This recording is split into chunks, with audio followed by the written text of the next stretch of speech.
Aí, galera, tudo bom, meus queridos da turma 31?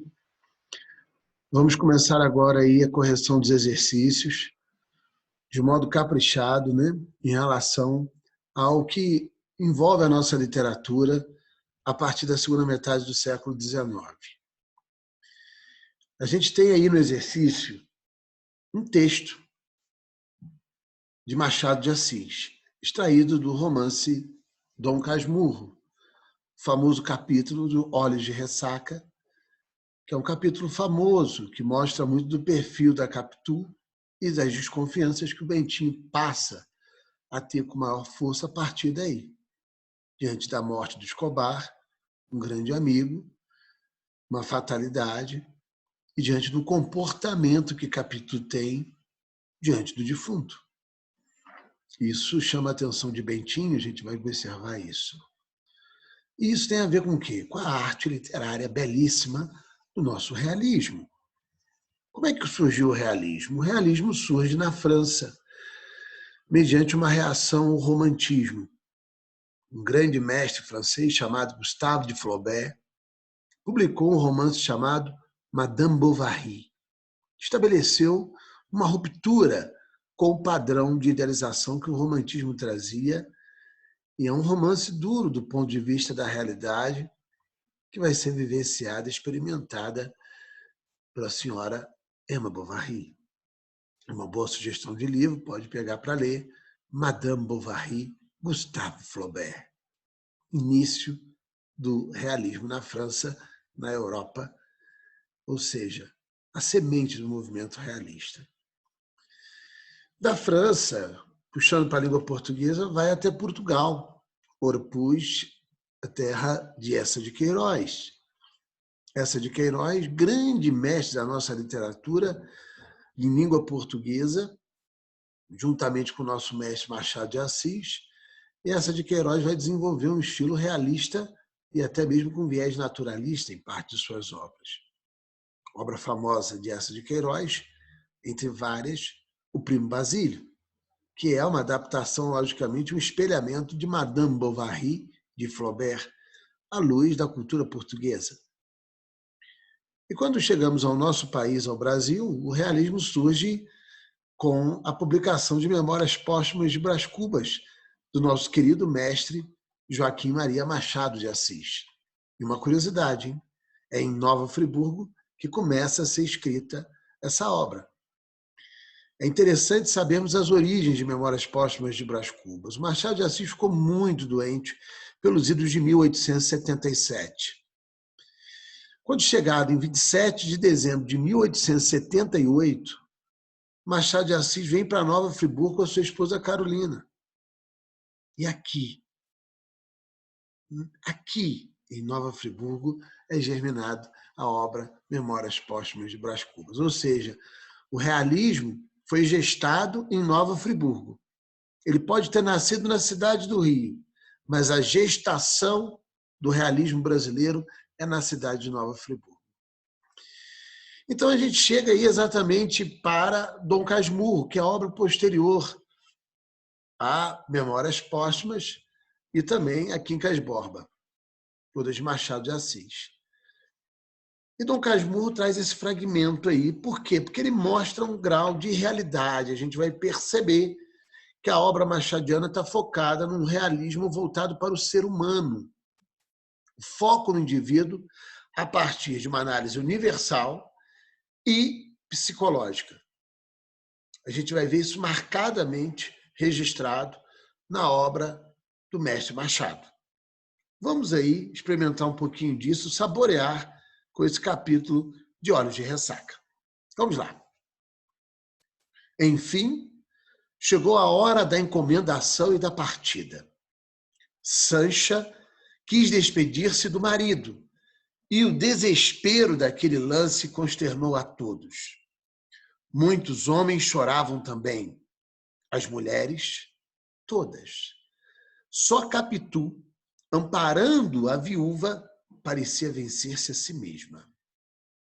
Consolava outra, queria arrancá-la dali. A confusão era geral. No meio dela, Capitu olhou alguns instantes para o cadáver, tão fixa, tão apaixonadamente fixa, que não admira lhe saltassem algumas lágrimas, poucas e caladas. As minhas cessaram logo. Fiquei a ver as dela. Capitu enxugou-as depressa, olhando a furto para a gente que estava na sala.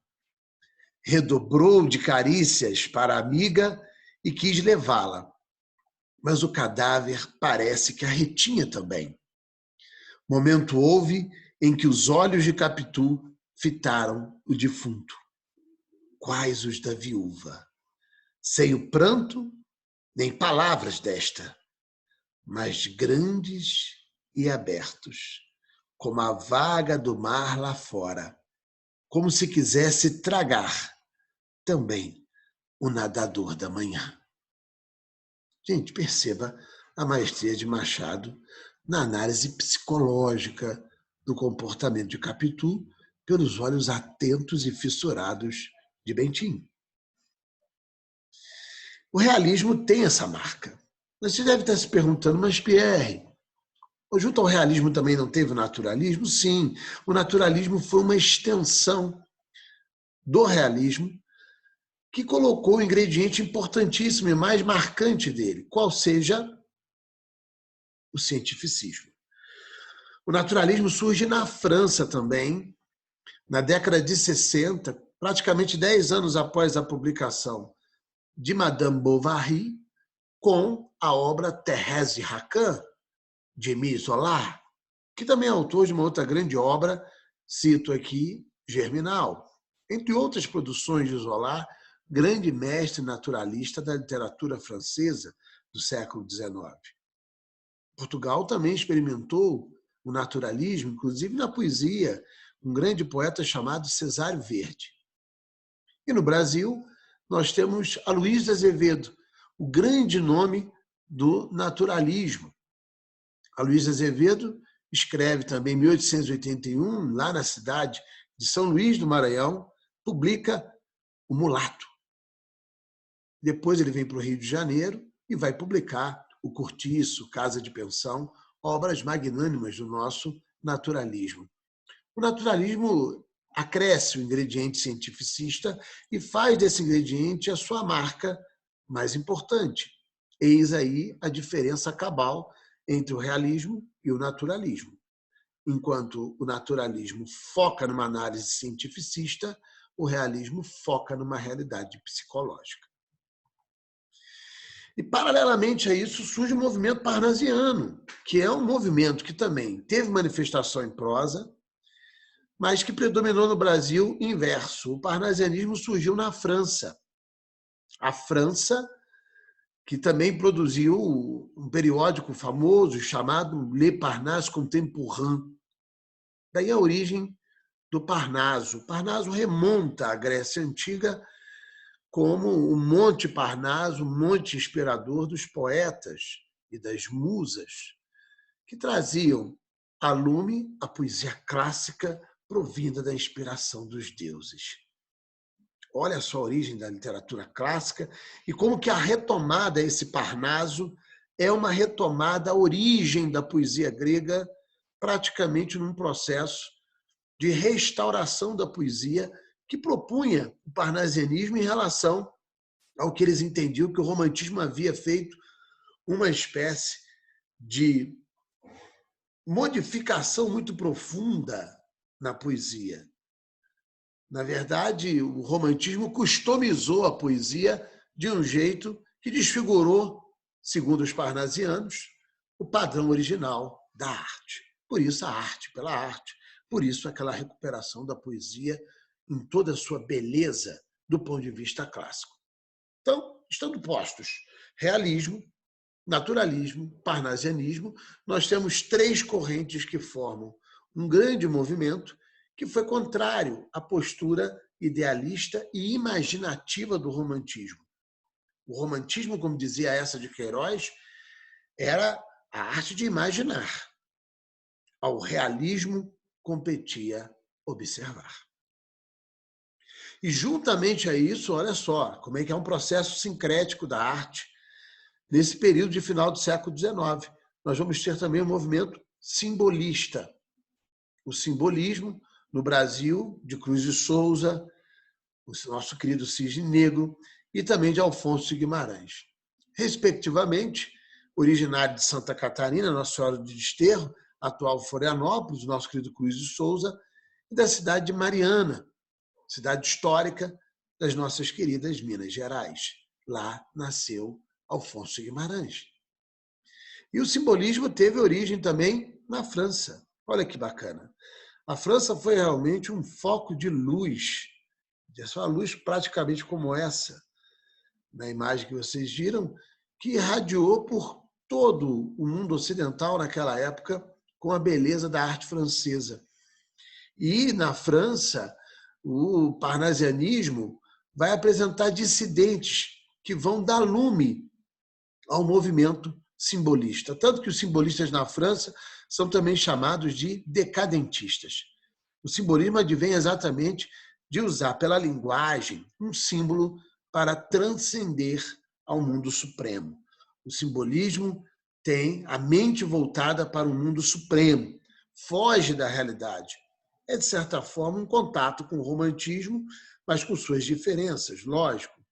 Todavia, é um contraponto à postura realista, naturalista, parnasiana. Porém, gente, tudo isso misturado. Mas essa mistura não para por aí, esse amálgama, né? Esse hibridismo. Nós teremos também o surgimento, nos idos dos anos 60 do século XIX, a arte impressionista. O impressionismo foi uma ruptura também na França com a pintura realista, a arte realista. E a figura mais famosa do nosso impressionismo é Monet. Monet é um grande mestre francês da pintura.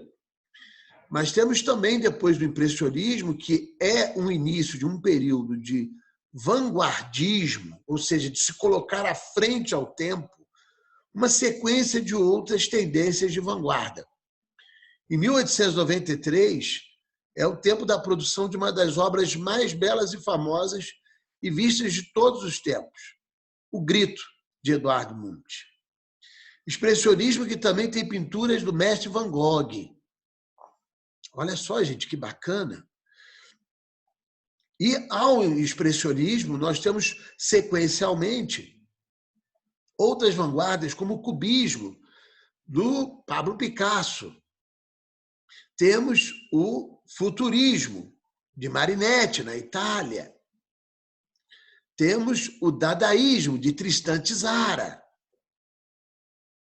Temos o surrealismo, de Juan Miró e, sobretudo, do mestre Dalí, tão relembrado e rememorizado na série A Casa de Papel.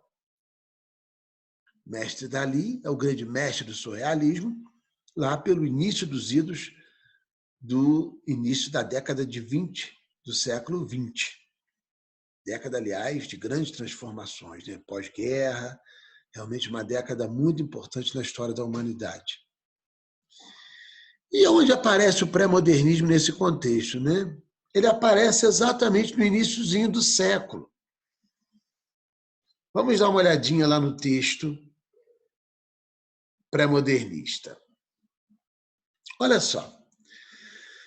O pré-modernismo não é um movimento literário, é um período de transição. São autores que não se enquadraram plenamente em nenhuma das correntes que citei. Nem no realismo, nem no naturalismo, nem no parnasianismo e nem no simbolismo. Eles são basicamente autores que convergem uma tradição, resquício desses movimentos, com uma inovação que prenuncia o movimento modernista que haveria de vir já no século XX, com o advento da Semana de Arte Moderna, em 1922. Obras iniciais do pré-modernismo são Canaã, do grande Graça Aranha, inclusive membro da Academia Brasileira de Letras, mas totalmente afeito a questão da modernidade e também Euclides da Cunha, o grande mestre autor de uma das obras mais belas da literatura brasileira, Os Sertões. Os Sertões, obra esta dividida em 3 partes. Primeira parte, a terra. Segunda parte, o homem. E a terceira parte, a luta. A primeira parte é bem descritiva, lembra até um pouco o traço naturalista. A segunda, ele tem aquela frase famosíssima, o sertanejo, antes de tudo, um forte. Uma reversão clara da postura e do entendimento que se tinha do sertanejo à época. E a terceira parte é a parte da guerra em si de Canudos, o relato que o mestre Euclides vai fazer daquela guerra, numa linguagem rebuscada, muito complexa, mas imperdível, porque é única. E a gente aprende tanto a beleza da língua e a sua robustez semântica, que é algo de impressionar quando a gente tem contato com essa obra e saboreia o texto de Euclides da Cunha. Nessa atividade aqui tem um trechinho da parte terceira, a degola. Olha só como é que a realidade vai ter um outro viés.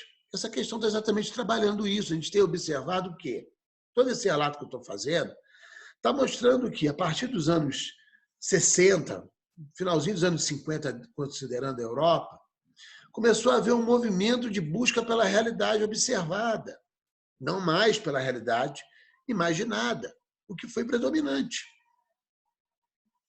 Então, essa realidade observada, ela vai perpassar e transpassar o século XX no seu início e vai influenciar o pré-modernismo também.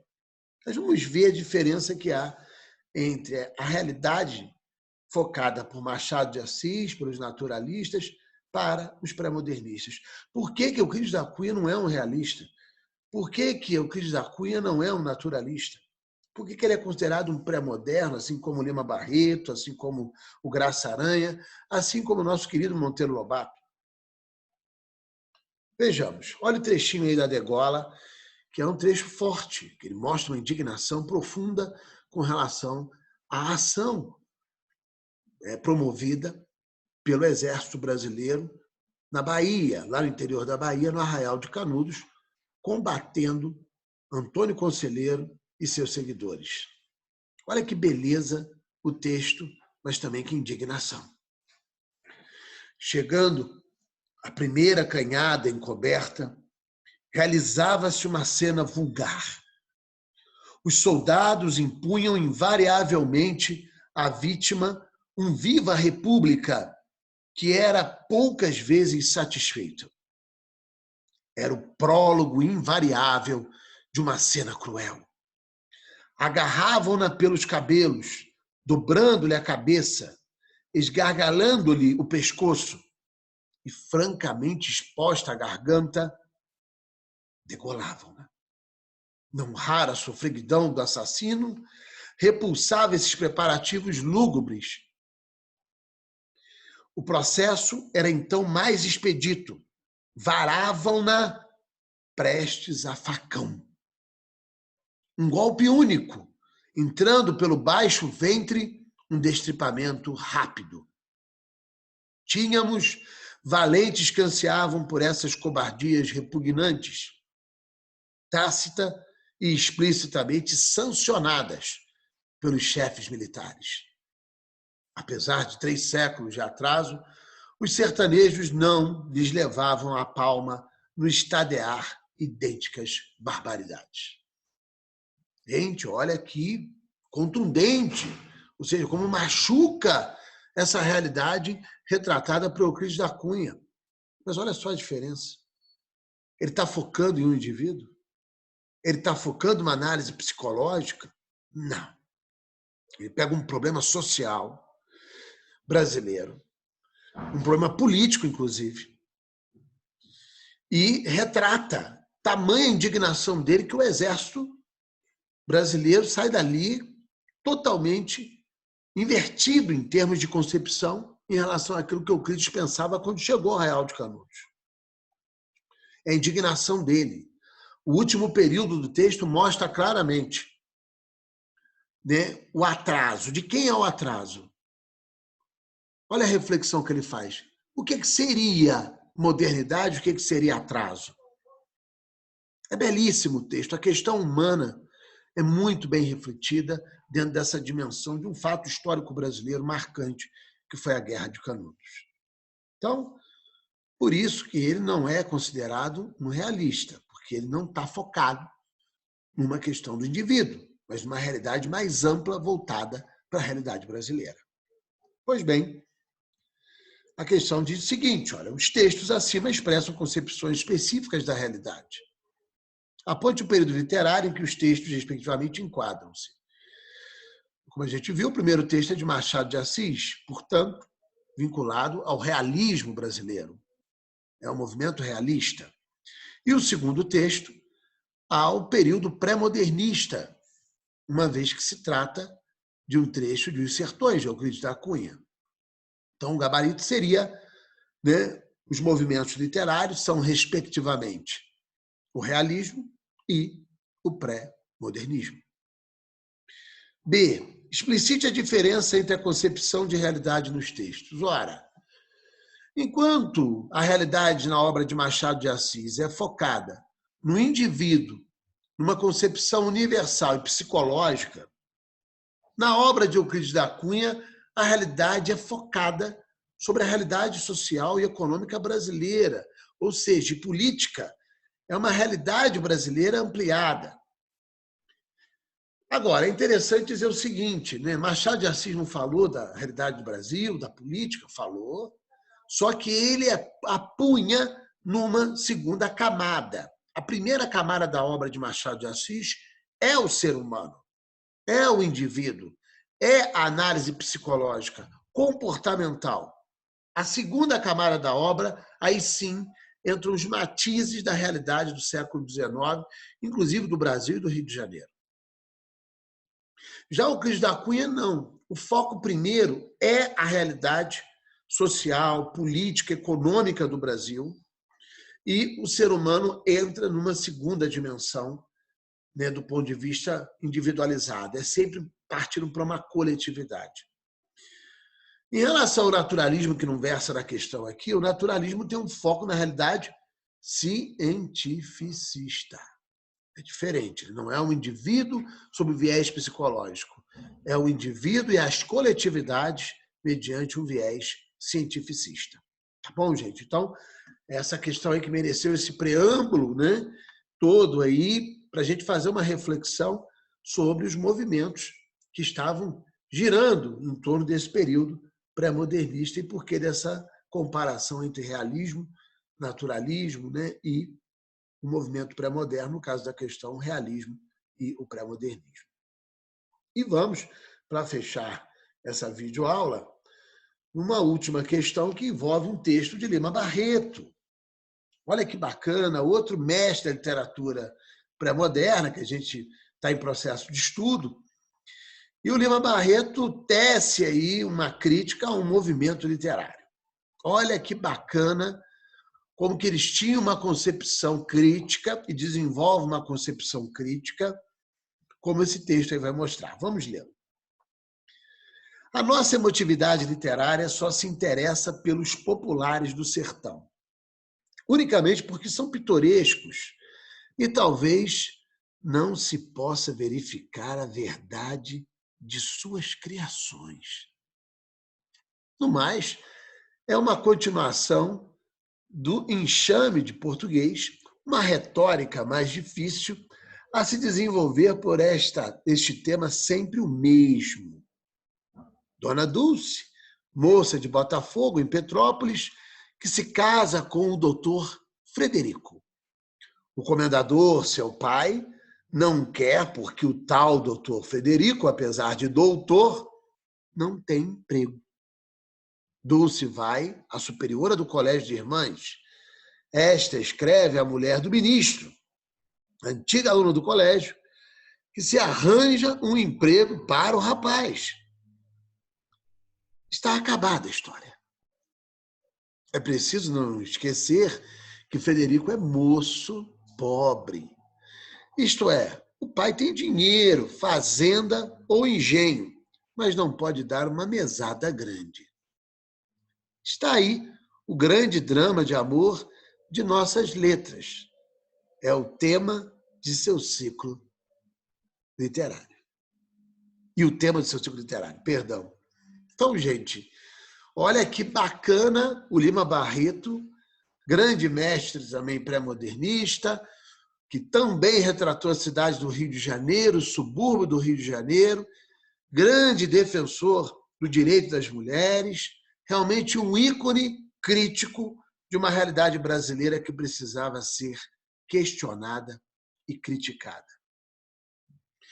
A questão sobre esse texto versa o seguinte: situado num momento de transição, que é o pré-modernismo, Lima Barreto produziu uma literatura renovadora em diversos aspectos. No fragmento, esse viés se fundamenta na A. Releitura da importância do regionalismo. Será que é isso que o texto está focando? Não, né? B. Ironia ao folhetim da tradição romântica. Olha, o texto tem uma dica. Quando ele diz lá, unicamente porque são pitorescos e talvez não possa verificar a verdade de suas criações, está trazendo para o romantismo, que é focado na imaginação. O romantismo não tinha um compromisso direto com a realidade e buscava imaginar a realidade como ele gostaria que ela fosse, e não propriamente como ela de fato era. Então, a crítica aí, meus queridos e queridas, está logicamente ao folhetim de tradição romântica, que o folhetim traz um padrão de final feliz, um padrão de dramaticidade. Ora, isso atravessou séculos, né, gente? As telenovelas, por exemplo, da Globo, são marcadas em divisão em capítulos, tais quais os folhetins, com drama, todo um sofrimento no início, e no final, todo mundo se dá bem, casamento, nasce uma criança, o vilão paga o preço. Pode prestar atenção que durante anos esse folhetim televisivo se reproduziu. Hoje tem saído um pouco disso, mas mantendo uma estrutura ainda que está lá, os valores da renomada classe burguesa, que já não é mais chamada de burguesia, né? Agora tem outra nomenclatura, mas é a mesma manutenção mediante novas tecnologias, novas plataformas, haja vista inclusive as virtuais, através das séries que tanto gostam de assistir na Netflix e nos demais canais correlatos. Então, meus queridos, temos aí a letra B, a grande ironia. A gente vai perceber que a obra pré-modernista, como modernista, vai ironizar o romantismo. O próprio Machado de Assis também ironizou o romantismo. O romantismo vai ser um dos movimentos mais questionados. E o pré-modernismo não vai largar disso. A própria obra do nosso querido Lima Barreto, que está prevista aí para a UERJ, Triste Fim de Policarpo Quaresma, é uma obra em que há uma ironia clara à postura imaginativa, fantasiosa que o romantismo propunha para a realidade nacional brasileira. A letra C, desconstrução da formalidade parnasiana, não tem lé com cré isso daí, não tem nenhuma menção aqui a parnasianismo, ao ideário parnasiano. D, quebra da padronização do gênero narrativo. Ora, não é o foco. Essa quebra de padronização só ocorre no modernismo, na primeira geração de 22. Aí não tem quebra. Então, e também o texto não foca isso. E é rejeição à classificação dos estilos de época. Falho, no último período, ele coloca aí o seguinte, olha só. Está aí o grande drama de amor em nossas letras e o tema do seu ciclo literário. Quer dizer, o tema do ciclo literário de que movimento? Do romantismo, com todo esse idealismo e essa imaginação. Gente, um prazer aí participar dessa videoaula com vocês. Até um próximo encontro. E estudem, amem a literatura, leiam, reflitam, porque a arte é um meio de nós renascermos todos os dias melhores daquilo que somos. Não deixe de curtir. Um grande abraço e que Deus abençoe a todos vocês.